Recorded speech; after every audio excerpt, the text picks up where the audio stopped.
Murder mysteries and true crime stories have captivated the American public for decades. Detective from Portal is the newest mystery game trying to capitalize on this interest. Let's discuss 5 things about Detective, and be careful, 'cause things could get dicey.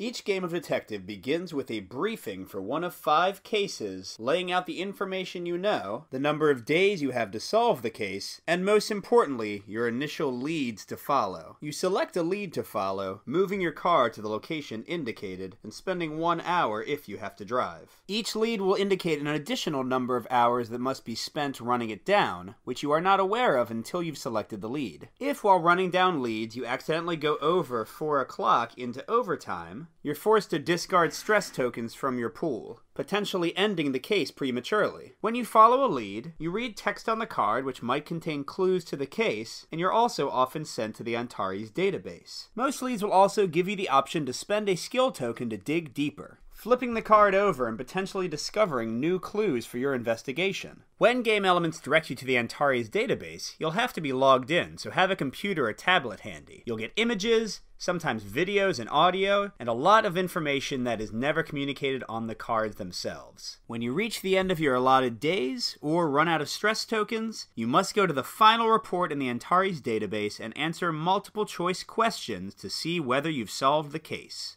We're starting with a small con, and that's how the game writers chose to describe your activities on the lead cards. The majority of lead cards spend a lot of time, too much time, describing how you get to the building and what you're doing while drinking coffee, instead of actually giving information pertinent to the case. As an example, the card shown here has no important information for the case. Everything that matters is in the file you go to on the Antares database. This kind of thing happens again and again, making it an annoying exercise to dig through the cards and find the facts that actually matter.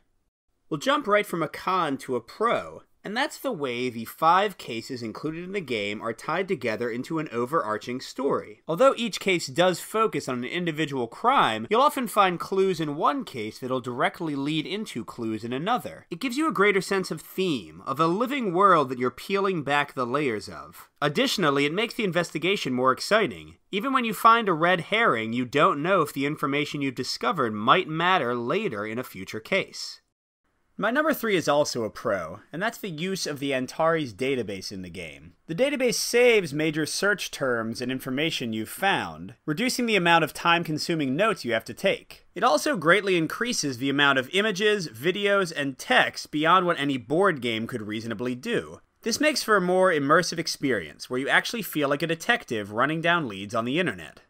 After 2 pros, we're back to a con. As mentioned earlier, when you end a case, you have to answer several multiple choice questions to determine whether you've actually solved it. 2 frustrating things come out of this. Number 1, the multiple choice questions often lead you toward answers. Second, your chief always knows the correct answer to the case. This is pretty odd when you're the ones actually investigating. If the chief already knows all the answers, why are you doing your job in the first place? This choice unfortunately removes a lot of the tension and sense of accomplishment from finishing a case. We're going to end on a bit of a mixed note, and that's how the lead cards work. I enjoy the resource management aspect of leads, managing your stress and time as you follow them, and deciding when to spend your skill tokens and authority to dig deeper and find out more information. All of this generally rewards good detective work, knowing which leads are most likely to be important and which can wait for later. But on the negative side, you're very constrained in what you can investigate. You're given the exact numbers of cards you can look at, and you can't go outside of these numbers. Additionally, you aren't allowed to search through the Antares database. Lead cards will tell you the exact files and people you're allowed to look up. All of this can make it feel like you're not really doing much detective work, but just picking and choosing cards to read. There are a few chances for intuitive leaps.